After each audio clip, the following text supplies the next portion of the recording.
¿Qué tal? ¿Cómo les va? Muy buenos días, bienvenidos a Entrevista 930 aquí en Radio Monte Carlo. Este viernes, un viernes especial, viernes que estamos cerrando una semana intensa en cuanto a la campaña electoral, debate de por medio. Y además también el viernes previo a las elecciones, es decir, estamos ya a poco más de 8 días de estar votando, 9 días de estar votando en la segunda vuelta en el balotaje. Por eso, nuestra invitada del día de hoy es una escritora muy conocida, Mercedes Vigil, nombrada Ciudadana Ilustre de Montevideo. Además, hay que reconocerlo, alguien picante en sus comentarios, sobre todo a través de redes sociales. ¿Cómo le va? Buenos días, gracias por venir. Un placer estar recibirla. acá contigo y con todos ustedes. Hace tiempo la queríamos Lo que pasa es que tuve como un año sabático. Estoy terminando un libro.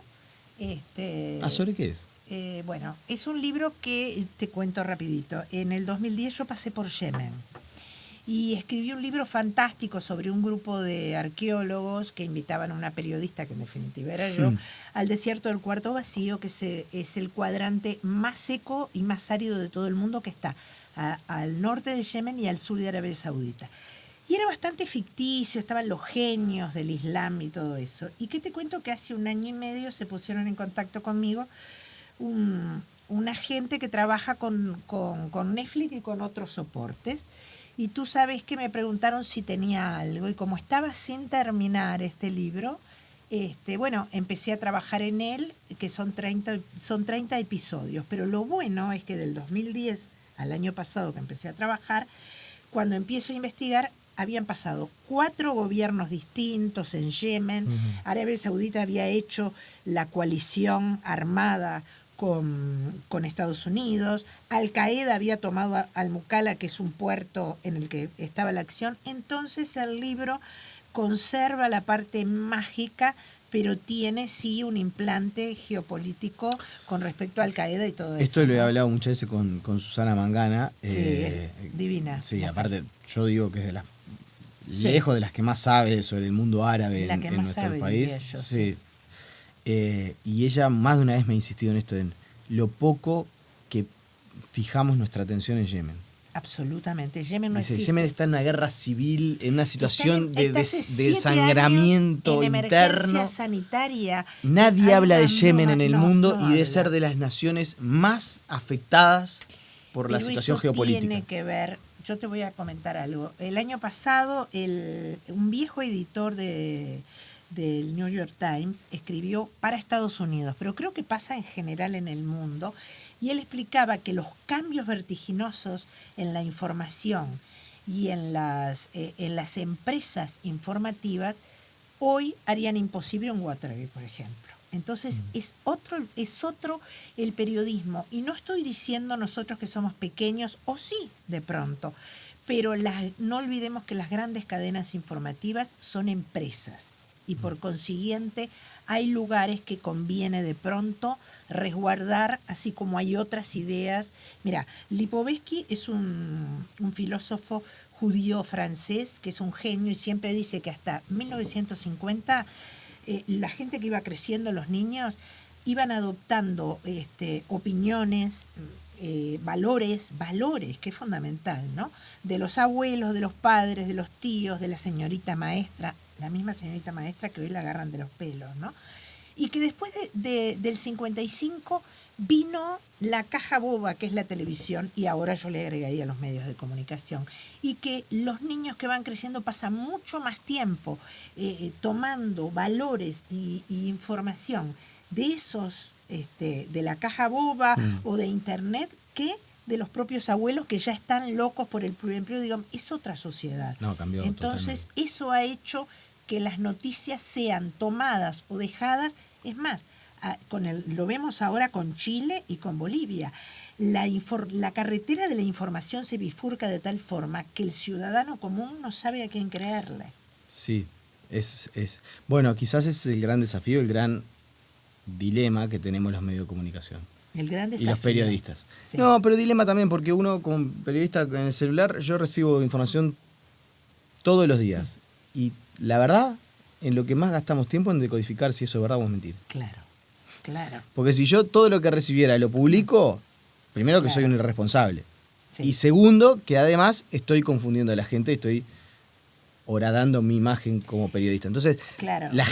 pero la gente esto lo recibe igual. Pero lo Vía recibe. WhatsApp lo recibe y lo replica, y ahí está lo que los medios podemos aportar al debate de Pero la el ciudadanía. tema es que la ciudadanía en general ha dejado de leer.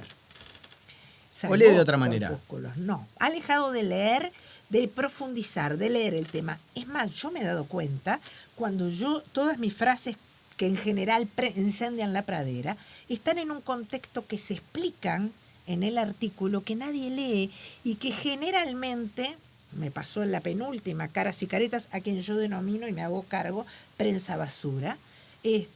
Entonces dice, Mercedes Vigil dijo tal cosa, recortan y pegan, y de pronto se emparenta con lo que tú quisiste decir, pero lo que están tratando es, primero, de vender más, de tener más clic, de que sea mucho más escandalosa. Pero además, si vos, como en el caso mío, que tengo una lucha enorme con los medicamentos y el acceso a los medicamentos y todo el tema del Fondo Nacional de Recursos, es distraer el detalle pequeño, es como cuando hablé de Biglietti. Cuando hablé de toda una generación que fue un desastre, que bajaban y nos decían que lo saben todos. Es una generación que cantaban hacia odas a determinado sistema que cuando se cayó el muro de Berlín ya vimos todos que no era el sistema de los pitufos. ¿Qué pasa?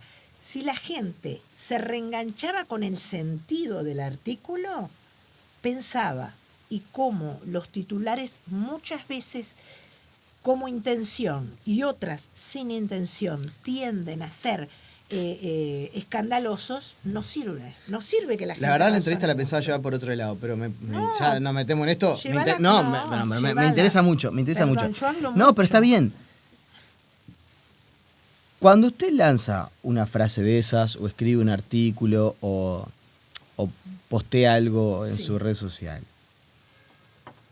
sabe lo que va a generar. No, en absoluto. Es más, ¿Cómo no vas a saber? bueno, yo soy de las pocas personas que se dedican a escribir que resiste archivo. Anda a fijarte en los archivos de hace 20 años.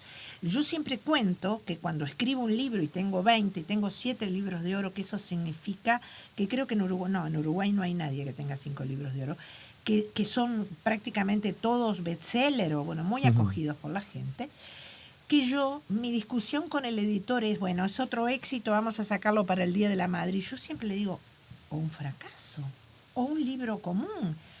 Yo siempre empiezo a escribir. A mí me han ofrecido pagarme para escribir sobre determinado tema. Y si yo no me levanto un día que soñé que me quiero ir a Egipto, como me pasó, e investigar determinada cosa, no te lo puedo escribir. Es más, por ejemplo, el ejemplo de Biglietti, yo me mudaba ese viernes, creo que fue un jueves que murió. Me cortaron internet, no tenía nada. Y me llama un periodista, uno de ustedes, no me acuerdo quién, alguien que conozco hace años, y me dice, mira, murió. Le digo, ay, no me enteré porque estoy sin ver televisión y estoy aislada acá. Y cuando me dijo que estaban siguiendo el relato, porque el relato en esta época se sostiene por la pereza del lector. Porque cuando tú ves a Biglietti, no como actor, como cantante, porque yo no soy quien para decir si era bueno o malo, creo que era muy bueno porque tiene muchos seguidores. Cuando tú lo ves, haces clic y lo ves 27 veces abrazado con Fidel, es como ahora vienen de pronto, por ejemplo, pasó la otra vez con alguien del PIT-CNT, Abdala creo que era, abrazado con Maduro. Te podrá dar miles de explicaciones, pero ya no te puede mentir. Mirá que en mi época venían y nos decían que del otro lado del muro de Berlín era todo fantástico. Pero ¿entendés lo que te digo? El tema de Y no me digas lo de la oportunidad, porque como periodista joven te no, voy a dar una idea. El tema del sentido no de la oportunidad, sino el respeto al que se murió. Yo respeto al que se murió, pero antes respeto a los 100 millones de muertos por el Partido Comunista. No. Este Pero país no lo mató Biglietti. pero Yo tampoco, no intervine en la pasada dictadura, era muy niña, pese a lo que dicen, ay, colaboracionista, viste que te critican y te critican, te dicen que colaboraste, no tienen un abaco, ¿no? Para sacar cuentas. Pero a mí no se me ocurriría sentarme en un micrófono, hacer una apología y a decir que todos tenemos que ser gobernados por Gabazo. Me parece una cretinada.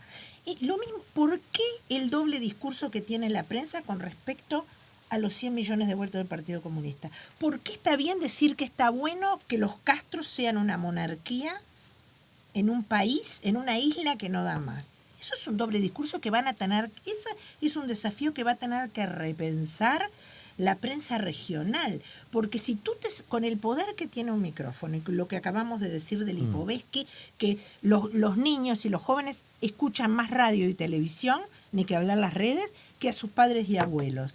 Es bravo venir con una guitarra y decir, como decía Biglietti y está grabado, que todos tenemos que ser como Cuba y estar bajo el yugo del comandante. La verdad que hay que tener espíritu terrible, porque la verdad es que yo no tolero la violación de ningún derecho humano, y menos la apología de la violación, que es lo que está sucediendo y lo vemos ahora, ¿no? Y es tristísimo.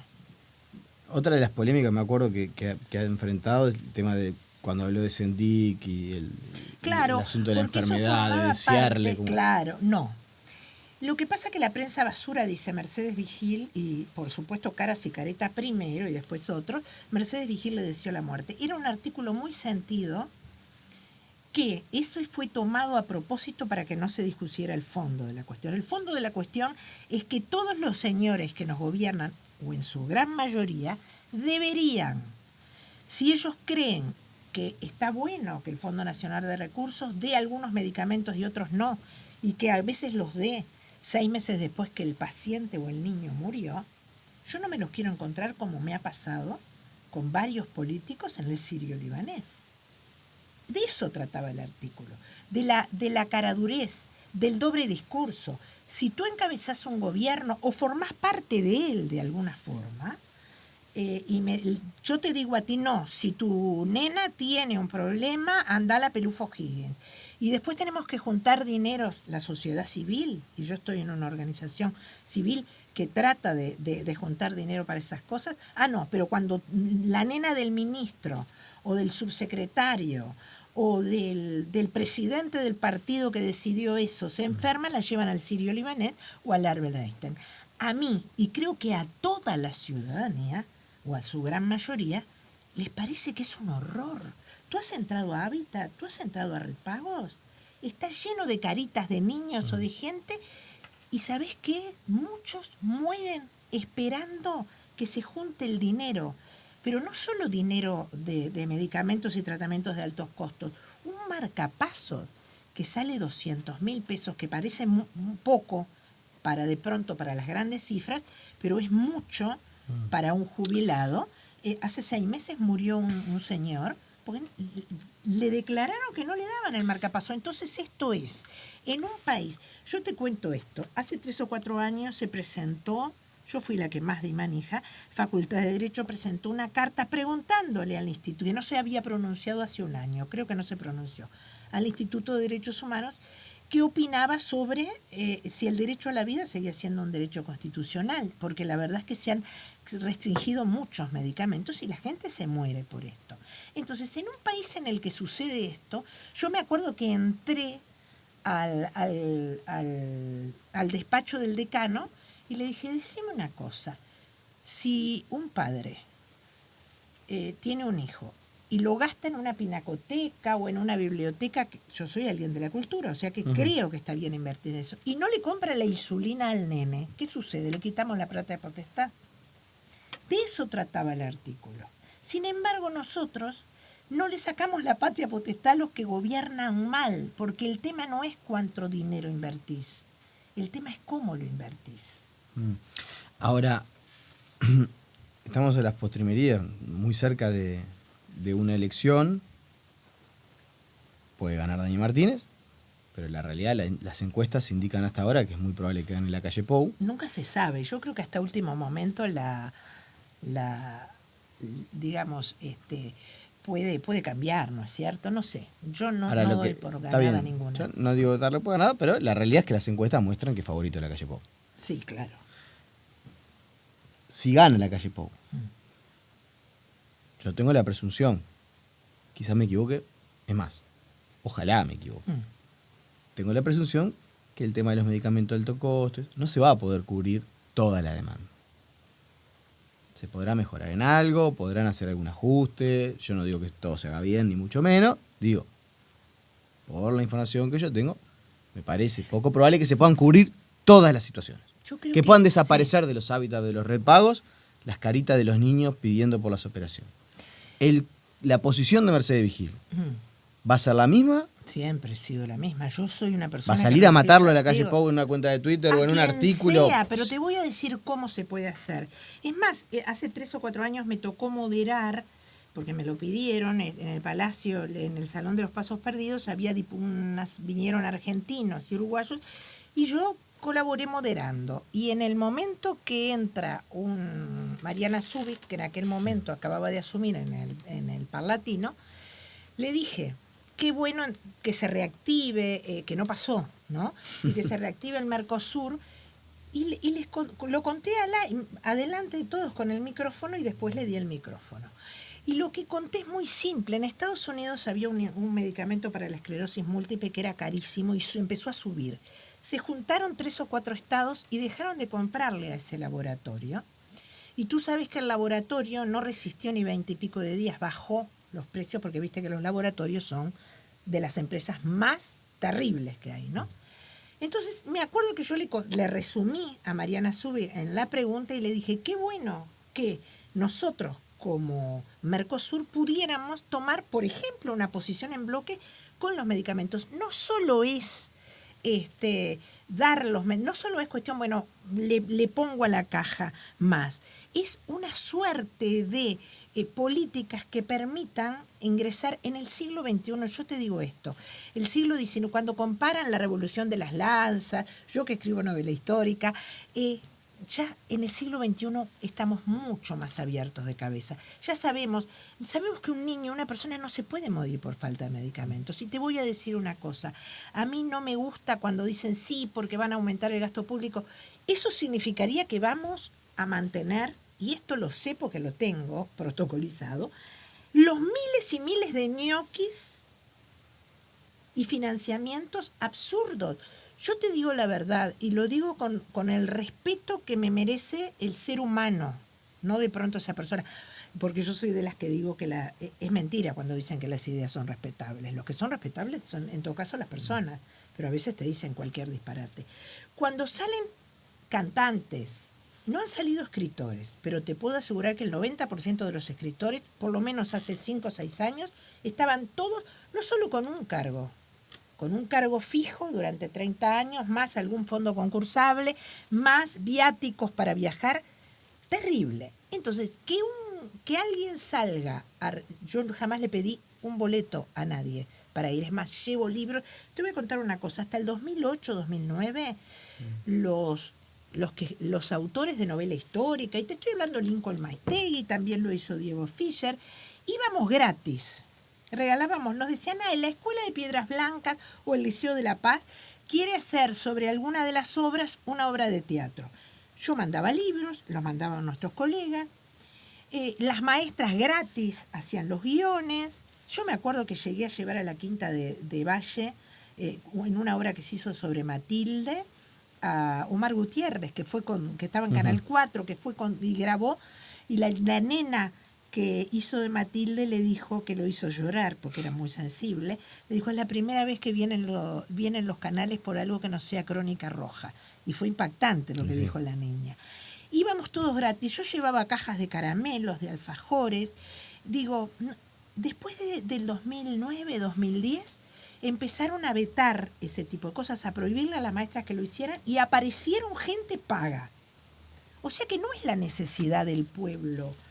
No sé si me explico. Yo creo que los que estamos medianamente bien, en vez de salir a decir en un aviso, sigan votando a determinado gobierno, no importa cuál sea, y todos sabemos que es para mantener su fuente de trabajo, porque los intelectuales en el mundo y de la Revolución Francesa fueron el cuarto poder, pero no por hacer política partidaria, fueron por defender principios inalienables. Yo no logré que Pero ninguno usted dice de que ellos... las personas que salen en el aviso del Frente Amplio, en el no, spot, algunas, la mayoría. salen por plata para mantener su fuente de trabajo y no porque un tema ideológico. Yo te voy a decir una cosa, yo te lo digo de corazón. Si yo tuviera algún familiar con cargo gubernamental, aunque nunca en la vida acepté ni un boleto, me lo pagaba yo y además llevaba regalos, no saldría a decir eso. Pero si tú tenés fondos concursables, es complicado defender que vos no le das un medicamento para el cáncer a un viejo o a un niño o a un marcapasos y seguís financiando casualmente a gente que, por ejemplo, ha llenado un Luna Park. Es raro. No es lo que pasa en el mundo. El antiguo mecenazgo que veíamos en la Florencia alentaban a determinado artista, escultor en aquel momento en general o pintor, y el pintor volaba. Esto de ahora, en la Intendencia Municipal de Montevideo, de hace 30 años, los mismos escritores que a su vez los ves en TV Ciudad y les dan un espacio en la casa de escritores que la pagamos todos, que es municipal, para que den clases y nadie le cobra. Esto pasa en republiquetas bananeras porque te daría vergüenza. Yo no vengo de la política. Usted dice, si es artista, si es literato, si le va bien, no tendría que recibir del Estado. No, yo digo lo que hago yo. No, se lo pregunto. No, si le va bien o mal... No, porque mencioné el tema de si llena un Luna Park. No, es peor todavía. Por eso le pregunto. Está circulando un video, yo lo levanté a las redes, pero lo levantaron muchos, de un cantante y de un músico uruguayo joven que está en México, en el cual describe una situación que yo sospechaba, pero no conocía íntimamente, después te lo paso, cómo hay fondos que son para artistas emergentes y se los dan, por ejemplo, a alguien como yo, que tiene 7 libros de oro y libros publicados en el mundo. Capaz que no es para personalizar, pero el Negro Rada. Sí, es un crack. No puede tener encanta. Ideológicamente afinidad al Frente Amplio y hacer militancia, porque la verdad está convencido que es mejor que gobierne el Frente Amplio que gobierne en la calle Pou. No me estás entendiendo, sí. Pero no podés vos, revisando los archivos, ver que viene. Mira que a mí me encanta el Negro Rada. Alguien cuando dije esto la otra vez me dijo, pero a vos no te gusta el Negro Rada. No, yo creo que alguien que ha llenado un Luna Park, primero, los fondos de apoyo deberían dejárselo para los cantantes emergentes, como denuncian en las redes, con cara y con lo ves. Pero te lo voy a mandar. Santi Márquez, creo que se llama el músico, que está ahora hablando desde México. Pero yo te voy a decir, yo conozco escritores de mi generación, con programas en TV Ciudad mucho tiempo, y que tú todavía, y con puestos, 30 años, ¿no? Algunos iban, otros no iban, ¿no? O sea, con los transforman en ñoquis. Y hasta el día de hoy vos hurgás en las bibliotecas y ves un sellito en el libro, que en vez de decir como el mío Planeta, o Random House, dice, apoya Biblioteca Nacional. La gente dice, apoyan CAP, apoyan TEL. Yo te voy a decir una cosa y te lo digo de corazón. La caja del Estado es una sola. Yo entiendo que países del primer mundo de pronto financian, porque una cosa es el mecenazgo, vos le das un empujón y si el tipo es cra, bárbaro, y si no, que se dedique a otra cosa. Ahora, si vos los mantenés 30 años, eso no es mecenazgo ni acá ni en la antigua Florencia. Eso es subvencionar. ¿Y hay mucho ñoqui en la cultura? Infinidad. Te diré que el 90 y pico, cuando yo te conté que cuando tuve el juicio que me inventaron de plagio, que había plagiado ni más ni menos que el Tratado de la Triple Alianza, además ignorancia, porque los periodistas que recogieron a primera plana, a nadie se les ocurrió darse cuenta que es como la Constitución Nacional o como las instrucciones del año 13. Cualquier escritor puede citarlo entrecomillado porque es de orden, lo que se llama de orden público.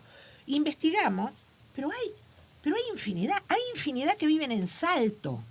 En Rivera conseguimos anuncios en los periódicos que dan talleres literarios lunes y miércoles de 2 a 5 de la tarde y revistan en sendos edificios que dependen del MEC en Montevideo. O sea que no solamente están hace muchos años cobrando un sueldo, sino que viven a 400 o 300 kilómetros y desarrollan otra actividad. Eso no puede volver a repetirse.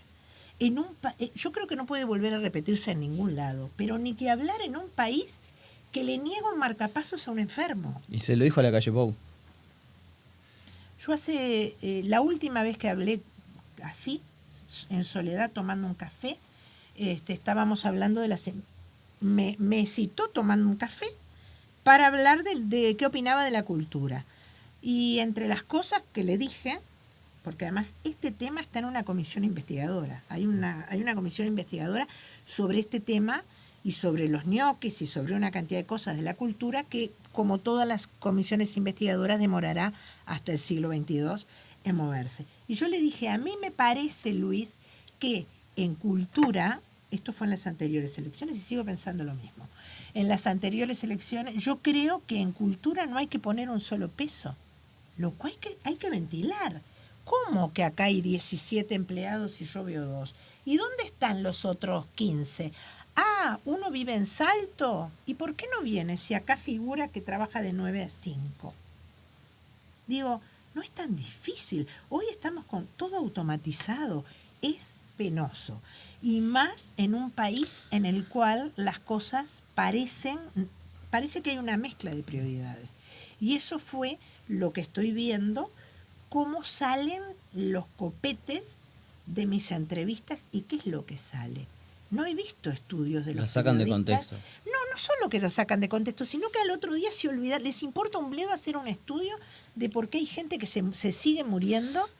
¿Entendés? Es terrible. Las prioridades última. han cambiado. La política se nos se volvió la comió. entrevista, como yo ya sabía que nos iba a pasar. La política se comió al Uruguay. ¿Cómo? Claro. Pero hay qué otra alternativa hay. No, te estoy diciendo el tema político. Ah, sí, bueno. No hay otro. Y no. Con todo este contexto, me imagino que debe ser una argumentación parecida para el involucramiento del PIT-CNT en la campaña. Yo creo que es increíble hasta en el siglo XXI que alguien como el PIT-CNT pueda declararse integrante de un partido político.